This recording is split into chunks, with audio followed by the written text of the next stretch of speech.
طلاییش کوشید جان و روح ما رو نوازه شد. ایفاگر نقشای آریان و آتوش، نوازنده موزیسین آهنگساز دیجی جناب آقای آریان صالحی، بازیگری جوان و خوش‌خاطی ایفاگر نقشای مشتری کافه و کاوازاکی جناب آقای علیرضا قادری،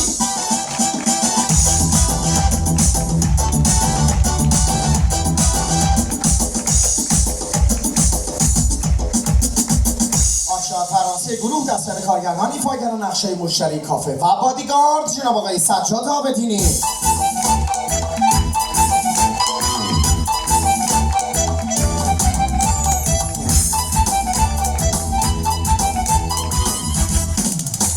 ایفاگر نقشای عمه و جمیله بمب انرژی گروه خلاق سرکار خانم ملیکا حسینی،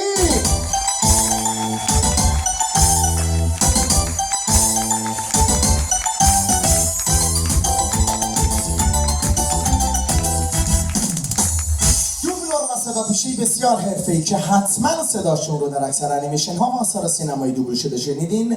قدرت بازیشون رو هم ماهرانه در نقش آهو به رخ کشیدن سرکار خانم سحر تهرانچی،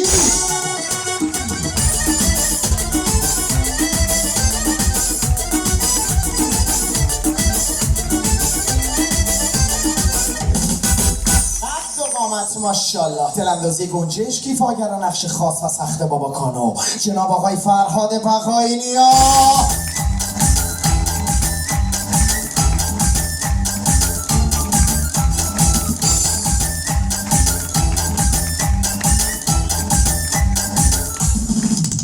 هدایت بودم سنده بازی در آوردم سعید نوری هستم.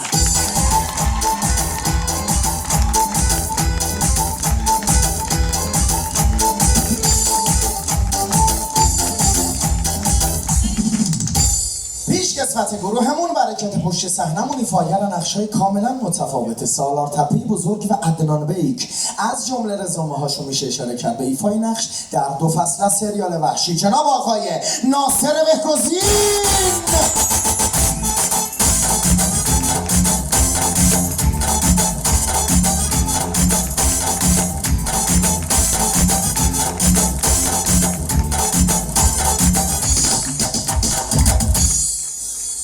خستم از زندگی از مثل زندان بودنش، این نمایش درد دارد کارگردان بودنش. نبات نویسنده و کارگردان، کسی که خواب رو به چشمای خودش حروم کرد تا لبخند حلال وجود شما بشه. به حق ماهر، امید ماهر.